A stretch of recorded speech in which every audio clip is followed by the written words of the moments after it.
Hi everyone, this is Gary Wilson and welcome to tonight's live webinar. This is the Investor Agent webinar, and I believe we have some other folks on who've been through the Investor Agent training program, as well as some others like flipping for profits and turning rental problems, flipping for profits and rental problems without the pain, rental profits without the pain, This one, what I'm going to teach you from tonight is one of the other books about property management, and we haven't really done that much. We have from time to time, but what I'm going to do is I'm going to go into a little bit tonight, a little bit next week, and then we're going to have a special session just on property management coming up here, probably within the next 4 weeks, more than likely within the next 2 to 3 weeks.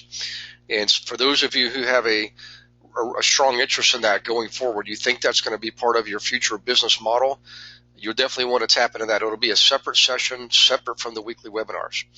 Probably be like an hour and a half, 2 hours long. So in any case, we'll get into that later. But once again, welcome aboard to all the new folks. A little bit of housekeeping here. This is live. This is being recorded. So you're going to get the good, the bad, and the ugly. We do share questions on your question box. From time to time, I will unmute you, okay, and bring you on live depending on the circumstances. And we usually can do that with one person at a time, okay? And we have a wonderful eclectic mix of people literally from all over the country. We've got people who've been through more than a year ago, like Grace, for example. Grace, we're so glad that you keep sharing on here. It's wonderful that you do that.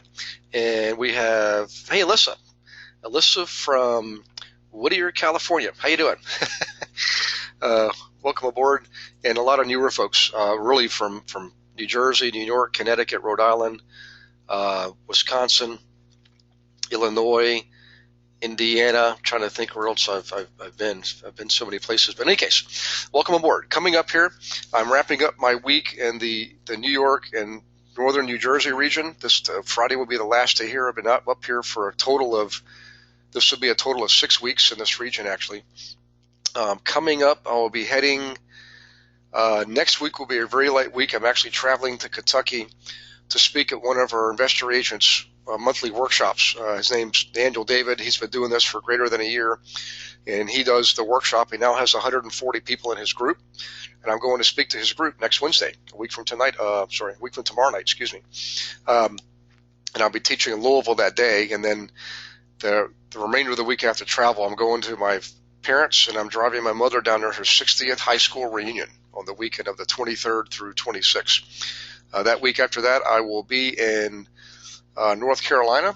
Actually, I'll be there in North Carolina that week and the first week of October, and South Carolina the second week of October. So in any case, that's where I'll be. For any of you folks who were in the Carolinas, I did teach there back in April and May.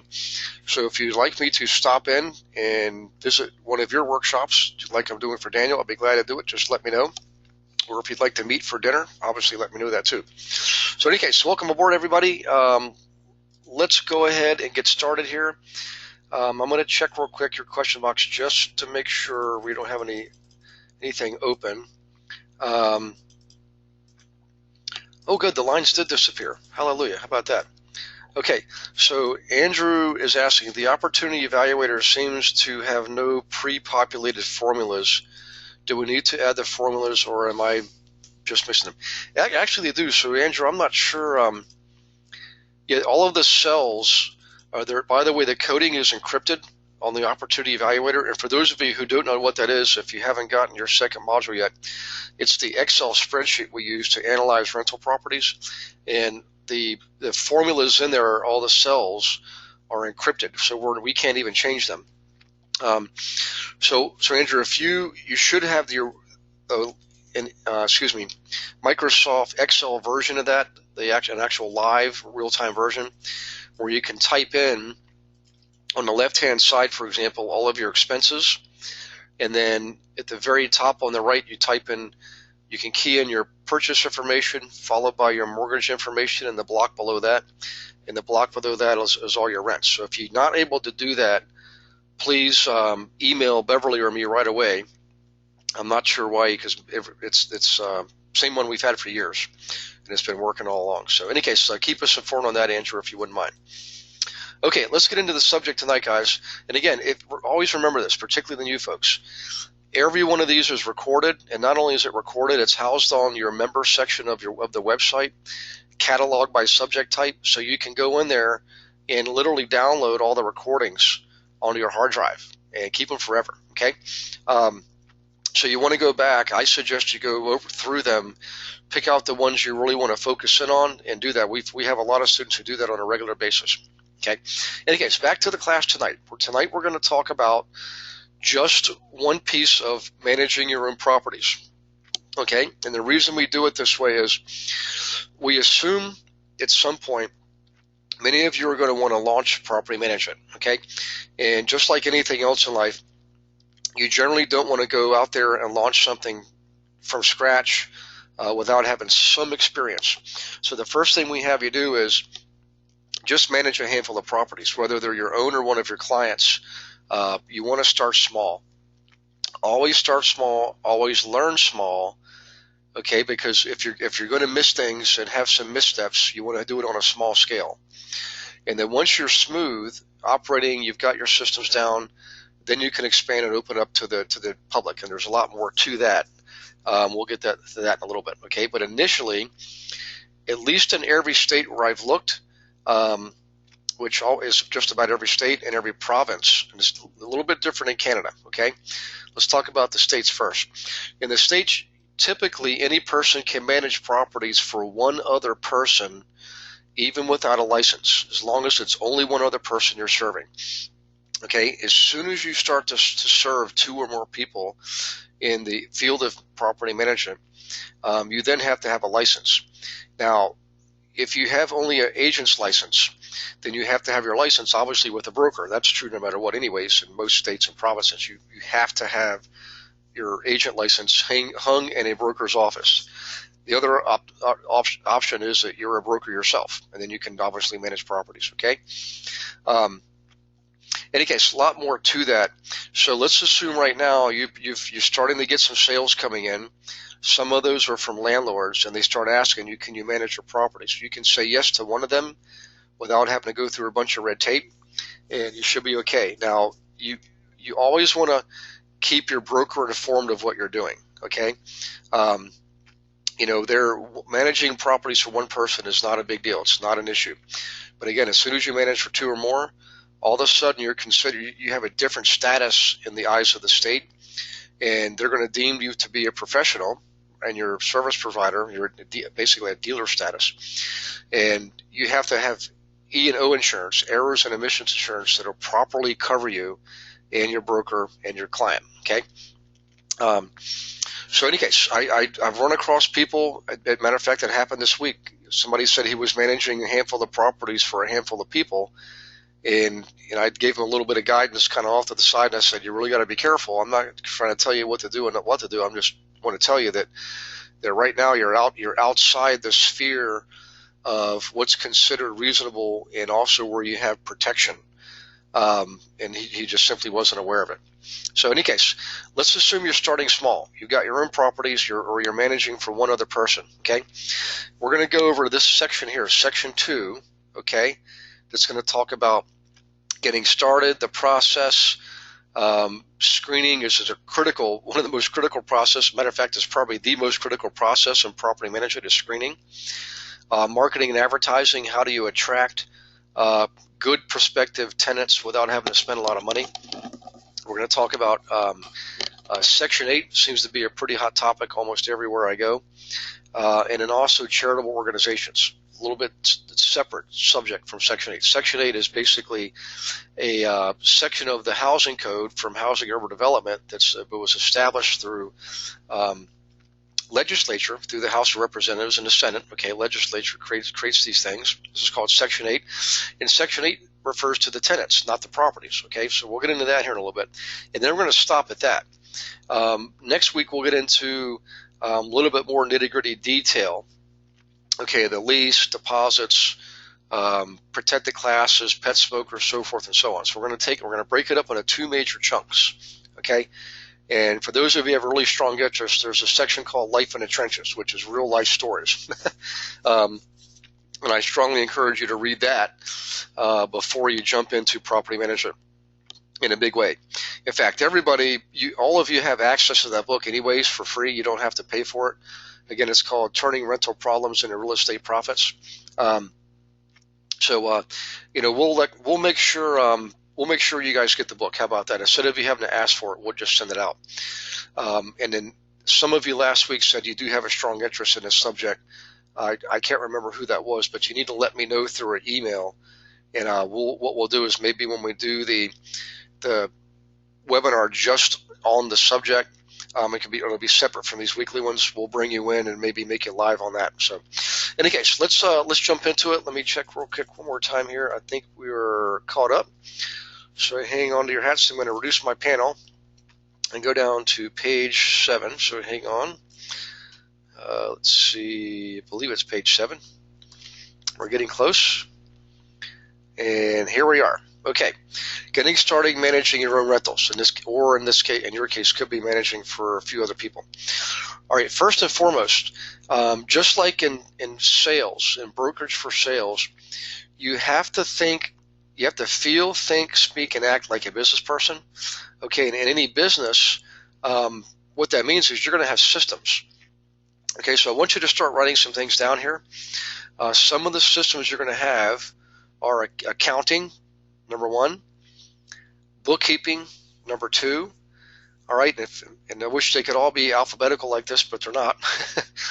Okay, accounting, bookkeeping, maintenance and repairs is another system. And again, this doesn't necessarily mean software systems or computer systems. It simply means processes and procedures. Okay. So, and speaking of processes and procedures, we actually give you, if you decide to do this on a larger scale, we'll take you through a separate program that's focused just on that. It takes about 8 weeks, and we literally will give you the processes and procedures, right? Policies and procedures, excuse me. In any case, back to systems. You have systems for hiring people. You have systems, again, for maintenance and repairs. You have systems for advertising and marketing.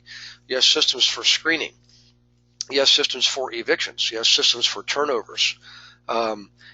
Systems for the acquisition of new properties. Systems for the sale of your client's properties. Let's say they sell a property. What happens then? You have systems for everything.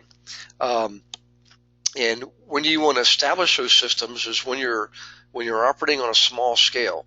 I know you might be thinking, well, why would I have all these systems if I only have 10 units? And the reason is you need to systematize and automate on a small scale so that you can correctly, efficiently, successfully, and profitably bring in additional business. Okay, you don't want to start small and do everything manually and keep everything in your head because it's small. You can do that, obviously, and still be successful, but you're not creating the platform that you need to expand and allow you to grow by adding new clients and new tenants. That's why you have to have systems. And at the same time, you certainly don't want to start off with 100 clients and then develop your systems. You got to have systems in place. Well, the best way to develop systems, guys, is to do it when you're small.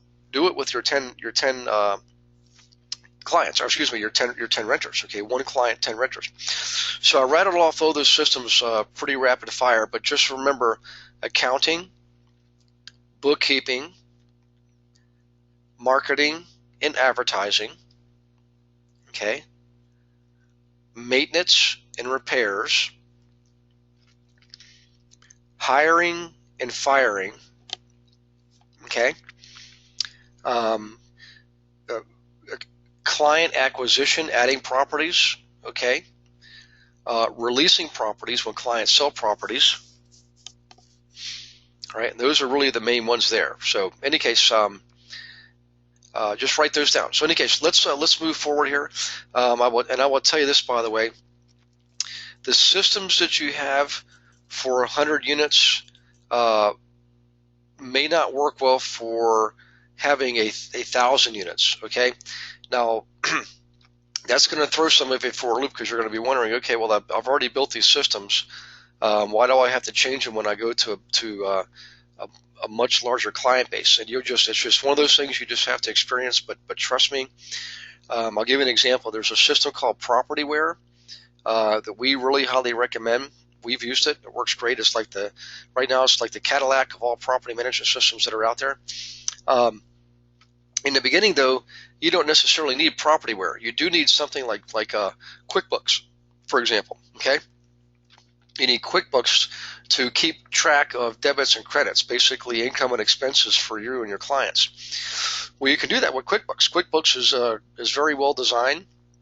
It lends itself well to people who run properties. In fact, they have QuickBooks Pro that allows you to expand and take on a lot more clients down the road. It's a pretty neat program. Now, let's say you get into the 1,000 units.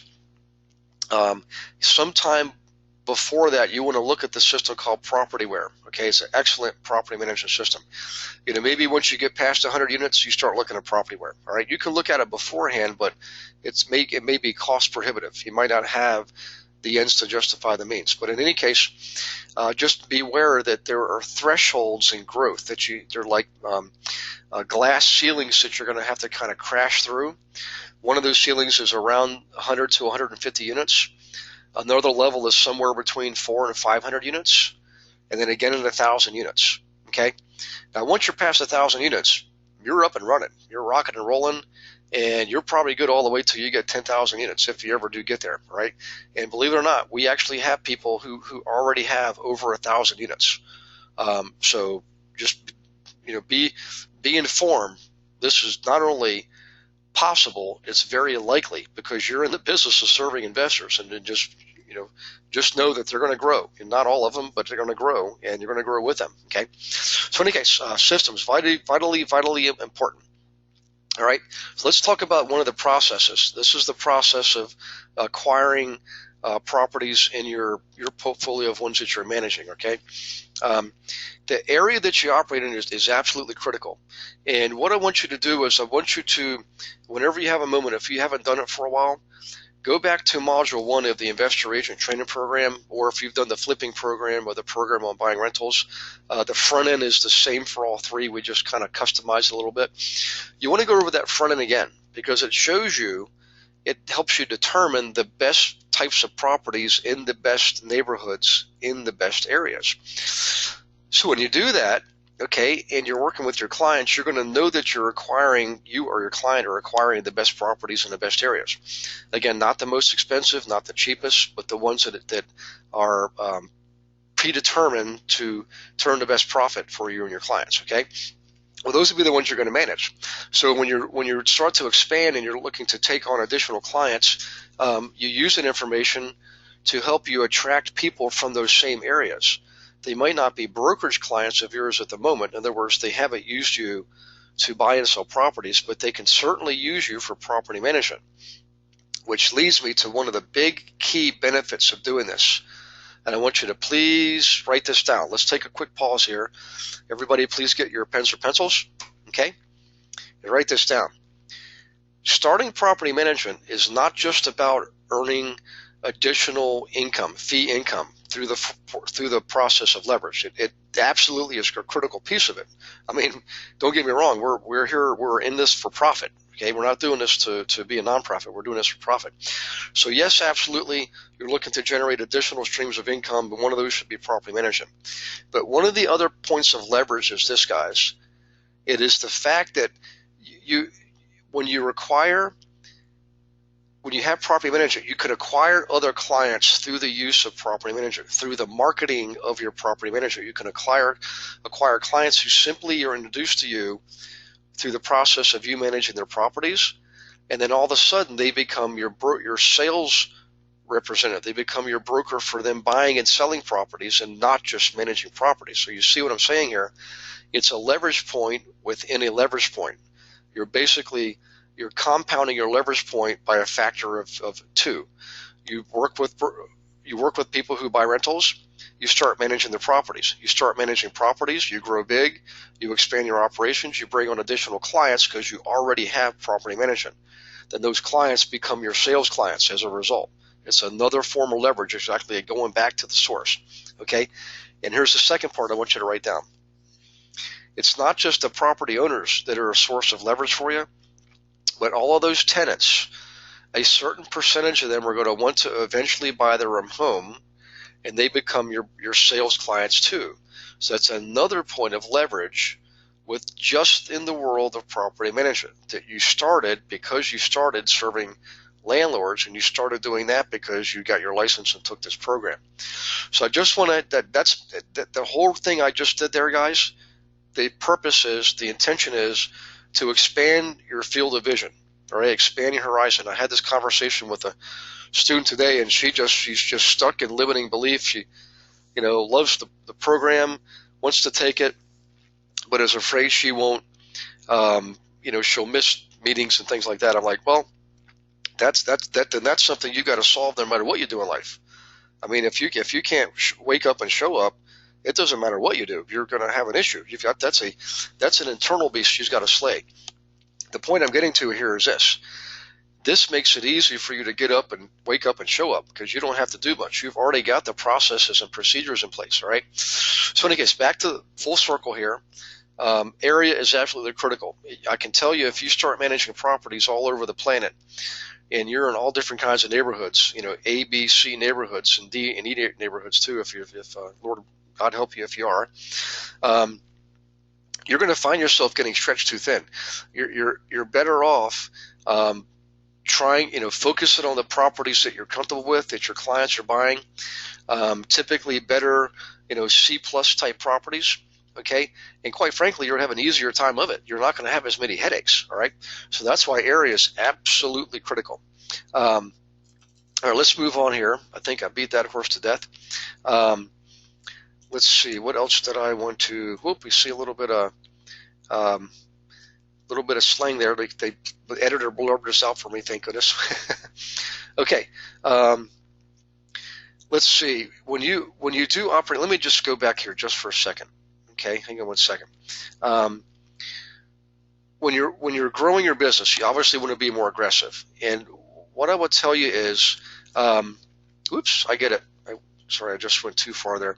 I understand your eagerness to grow and expand rapidly. Okay, I get it completely.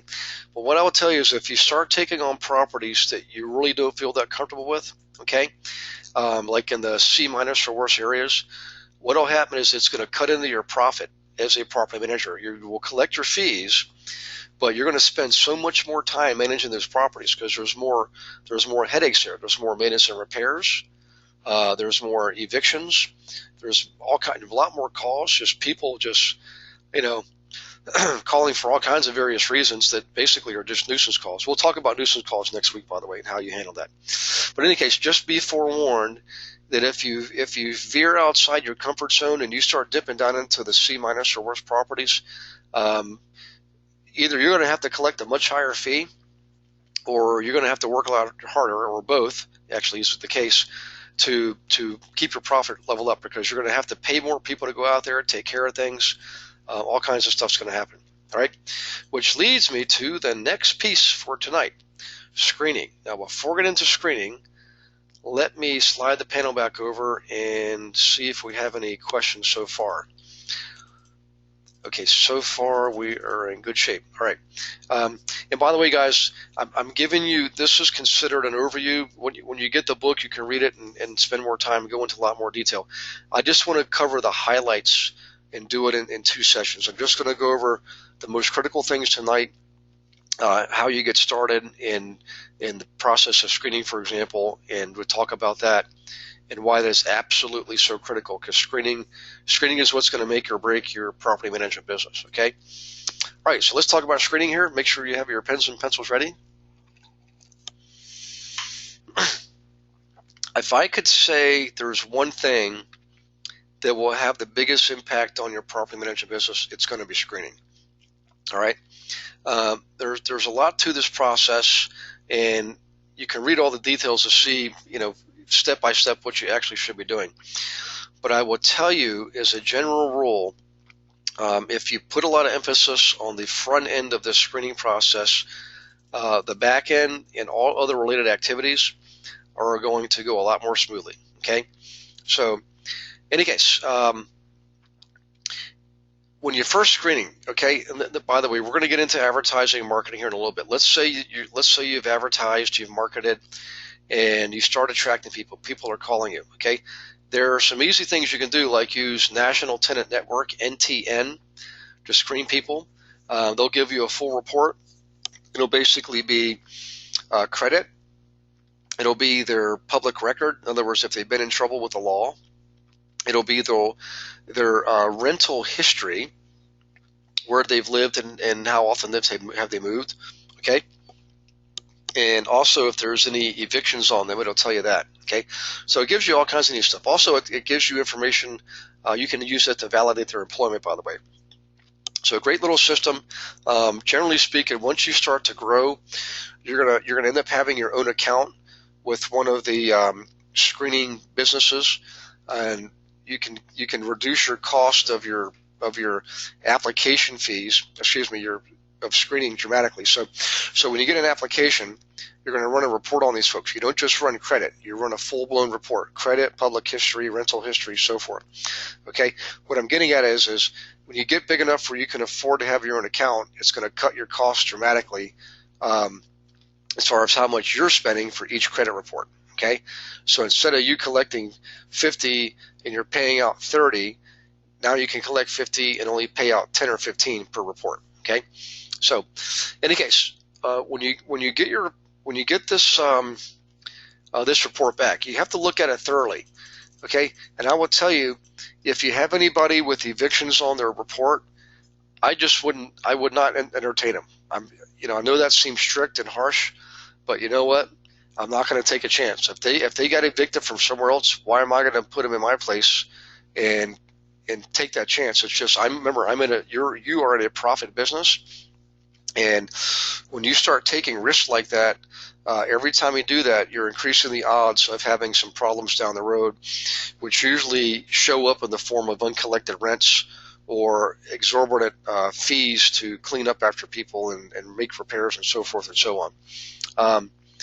In any case, you also want to look and see, look at their credit, to see if they've been evicted, look at their public records. Now, generally speaking, anybody that has a felony offense, I'm not going to rent to them. Okay. Any time somebody's been involved in a felony, that's not a good thing. And I know it seems harsh again, but the fact is you don't want to evict these folks. And here's one of the things that will trip you up. When a spouse will do the application, for example, he or she will fill out the report, put their social security number on there, you run the report, and you'll find out later that they actually have someone else with them, a spouse, a boyfriend, what have you. Anybody over the age of 18, you absolutely want to get their social security number, and you absolutely want to run a separate report just on them. This is what trips up a lot of landlords, a lot of property managers. Okay, is they get tricked into thinking they're renting to one nice person, only to find out 3 months later they let the big bad boyfriend in. He starts to cause problems. Okay, so in any case, some of the things you'll hear from people when it comes to evictions is, well, it really wasn't my fault. The landlord was a jerk. He never took care of the place. The place was a mess. Blah blah blah. You're going to hear that a lot. Okay, for people who've been evicted, because it's not their fault. It's somebody else's fault. Don't even let yourself get involved with that conversation. It's just not worth it. Okay. So those are the biggies: public record, evictions. Okay. Now, when it comes to the credit, somebody might have a low credit score, but if you look at their records, what you want to do is look at the details and see, have they paid their rent? Have they paid their gas and electric bill? And in some cases, water. Okay. Because if they paid those, I really don't care if they, didn't turn in a library book on time, or they, had some parking tickets they didn't pay. I'm not concerned about that. What I'm concerned about is their propensity to pay for the necessities of life: food, shelter, clothing. And when it comes to shelter, of course, you're not just looking at the rent. You're also looking at usually gas and electric and so forth.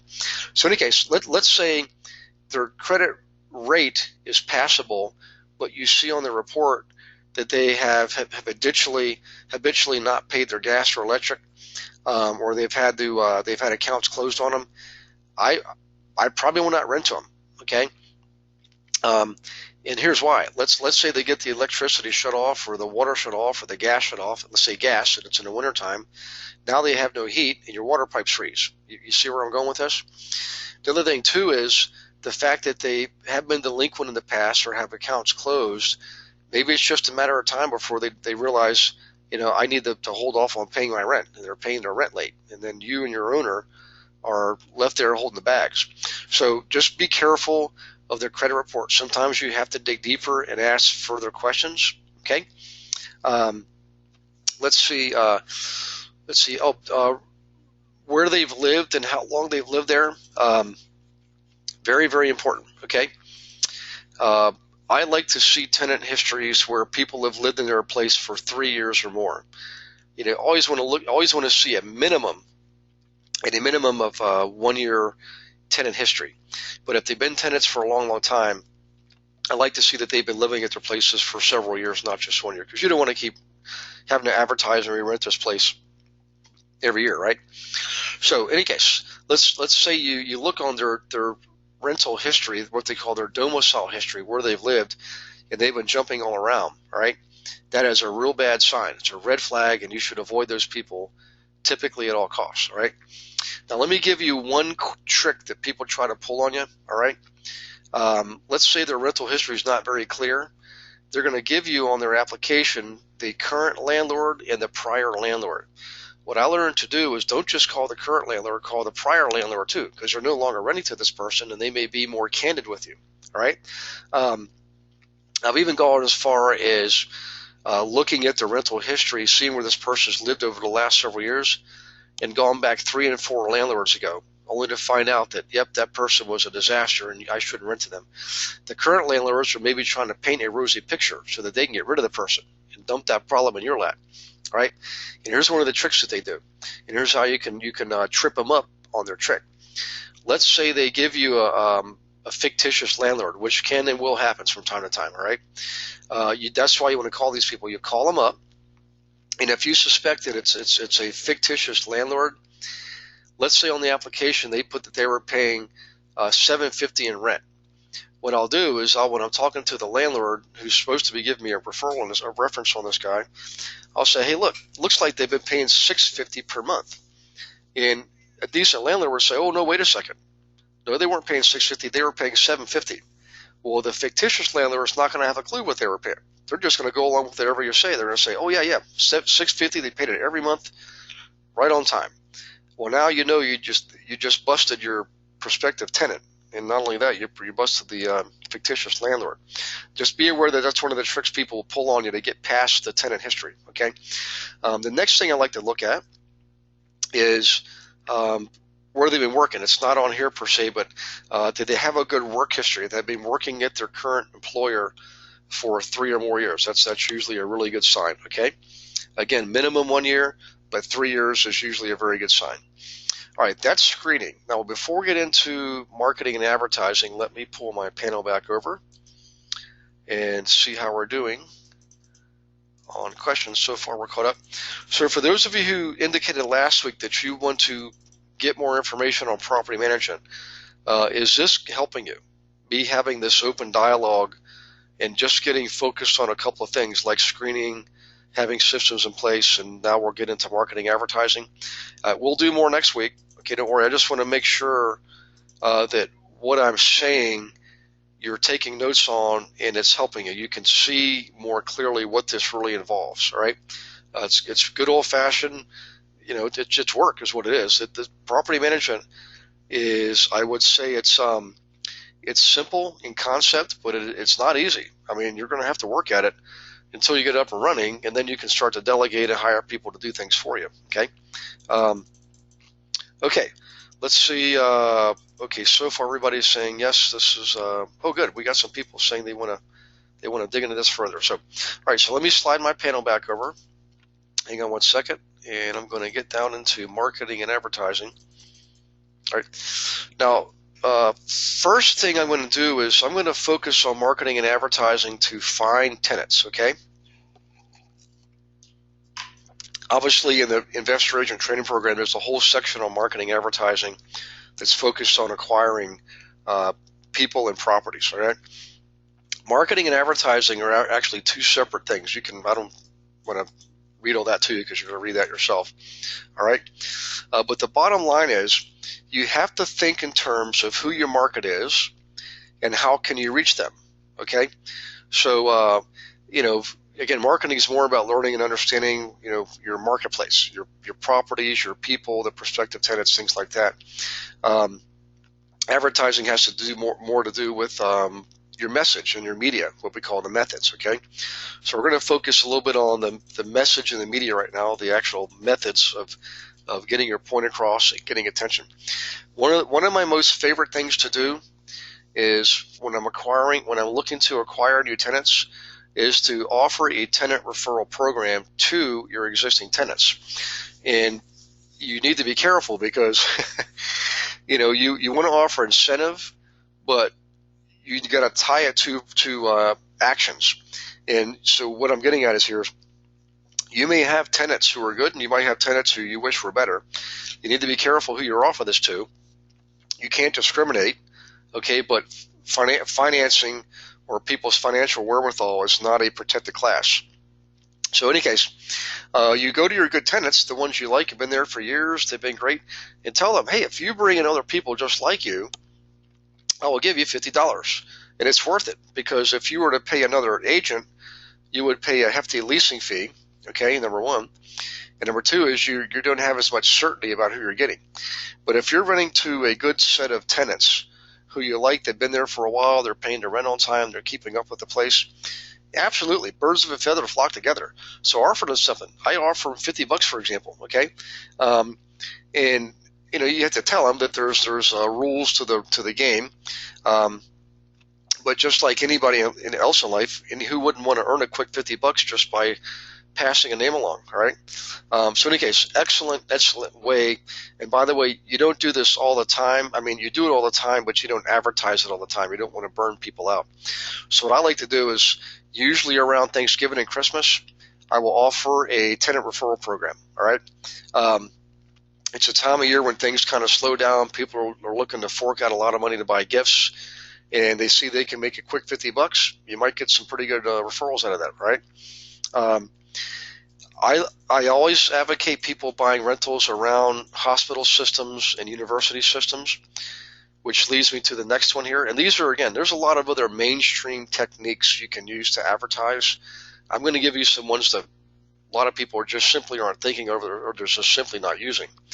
So using the bulletin boards in your local colleges and universities is an excellent way to drum up good tenants.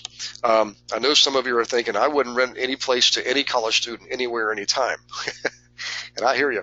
One of my former bankers was a landlord in an area where there was a huge university. He had a lot of units there. And he used to do a lot of neat things to basically protect himself and protect his properties and ensure huge, massive profits. And boy, was he good at it. But in any case, all colleges and universities have public boards, basically information boards, right? So what you do is you go find the bulletin boards, typically in the student hall, okay, and often in the dorm rooms also, and you can put in there advertisement for your vacancy, all right? Some universities and colleges also have an online system, and what you do is you call them up, and typically it's free. You call them, you get the rules and regulations, they'll give you the website to go to and a login and password, and you can promote your vacant rentals online. And it's a wonderful way to get exposure, because online you can obviously put a lot of pictures, more description, things like that, and also put in there an online application that they can fill out, okay? Or maybe even just one they can download, print, fill out, scan, and email back to you. I love colleges and universities. They have bulletin boards online and offline, and you also get parents to co-sign, okay, on those leases. And if, let's say you have a 4-bedroom house you're renting around a college, you want to get individual leases from every single student renting. So you have 4 students renting a 4-bedroom home. They each got a bedroom. Each one of them is going to sign their own individual lease.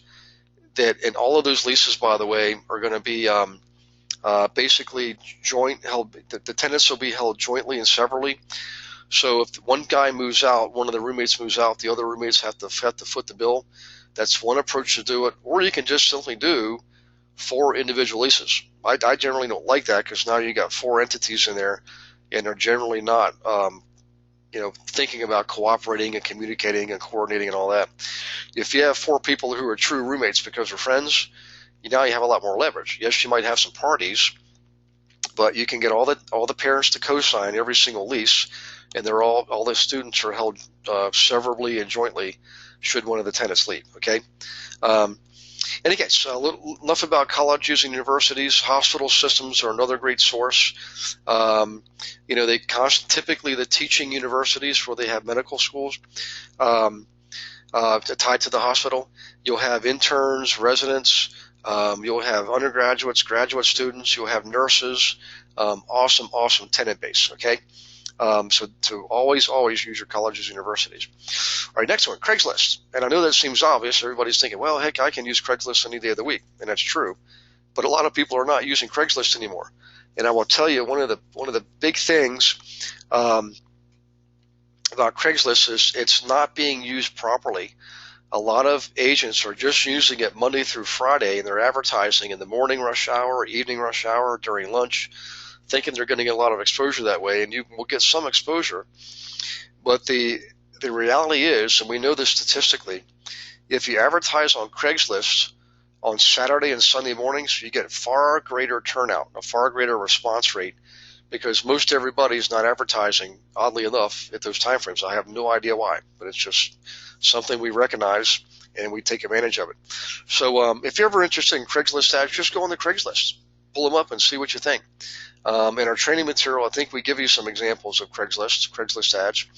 Also, when you're looking at Craigslist ads for other rentals, have you ever thought of texting the number on the ad, because it's probably a landlord or even the owner sometimes, and say, hey, I see you're renting your apartment. Have you ever thought of selling? And you can potentially get sales from that. Just a little sidebar technique that you should use for when you're using Craigslist. Okay, Craigslist, and I'm not going to go into a big dissertation tonight on how to use Craigslist. You can figure that out yourself, or go into our training material on the member section, and you'll see a couple of webinars devoted to Craigslist. Okay, Facebook, LinkedIn, and Twitter. Obviously, Facebook is all about the people you're connected with. Many of you are connected with people locally, so you just simply put it out there. Hey, I've got a place for rent. If you know anybody looking to rent, please let me know. I'll shoot you a gift certificate for a local restaurant. Okay. You can certainly tweet it. If you're big on tweeting, matter of fact, I think the guy I'm interviewing next week and speaking at his group in Lexington, Kentucky, Daniel David, I think he was huge on Twitter. When he first started, I think in 1 week he had like 5,000 tweets, and he started generating referrals all over the U.S. and Canada. It was amazing. LinkedIn is not that great, but you can certainly use it. Okay. What you don't want to do, though, is abuse any of these, because if you do abuse them, not only will you be unfriended, unliked, and unconnected, you'll be unsuccessful. All right. So you want to use these responsibly and appropriately. Okay. All right. Churches, another great source of possible tenants. So you can put an ad in your church bulletin. Okay. Enough said there. That will cost you a few bucks typically, but not much. And it's a great way to attract potentially great tenants. Okay. Let's see, grocery stores. We've used that a lot. You can put a flyer up on a grocery store, on the bulletin board inside the grocery store.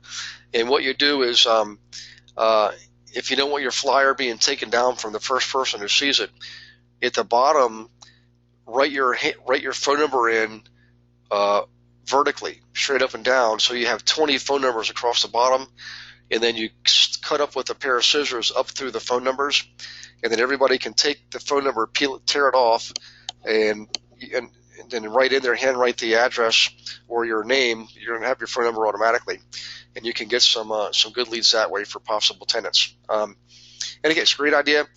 Next one, really good one. This was one of my all-time favorites. And that is local restaurants. Okay, so what you could do is a couple things actually. I always suggest you get to become familiar with your local restaurateurs. You should frequent those establishments yourself, number one, because they'll let you leave your business card, things like that. You can maybe buy advertising space on their placemats. But more importantly, they usually have a place up on by the counter, by the cash register, where you can put your credit card, or maybe a stack of them. But also another good idea is, let's say you go back to your referral program. What you could do is you tell the restaurateur, hey, look, give me a bunch of coupons, buy one, get one free, and I'll bring people to your restaurant. So what you do is you offer those as an incentive to your good tenants to bring in other tenants. You say, look, I will give you a gift certificate for a restaurant where you buy one meal, get one free. In fact, I'll give you two of them, one for you and one for the friend you bring in to rent the vacant apartment. Okay? Awesome way to use restaurants. They definitely want to, especially new ones, they want to drum up business in the area. And their philosophy is, hey, you bring in one tenant, particularly in an area where there's a lot of tenants, like an apartment complex, they'll bring other people with them, all right? So in any case, there's all kinds of things you can do there, but the main thing is just remember business cards, placemat advertisements, and also get a gift certificate or coupons for the restaurant, and use that to bring in and reward tenants, and even the new tenants who sign up with you. Say, look, go ahead and move in within the month, and I will give you a free meal. You can give them a voucher that you pay for ahead of time too. So restaurants are a great source, by the way, great leverage point. Okay, finally we're here. The ones that most people use and never think twice of. Local publications. I just want to stick with this for a second because this is really important. We do not advocate the use of large publications, okay, like your big city paper.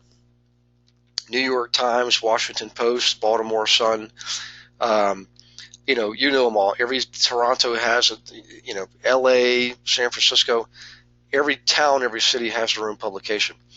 We generally avoid those because they just simply don't give us the return for our money. Years ago, newspapers were great, but with the onset of the internet, if you look at any real estate section in your local newspaper, you'll see it's a fraction of what it was a generation ago. Okay, so in any case, the publications we do like are the small local publications. All right, typically they're referred to as Penny Saver, Green Sheet.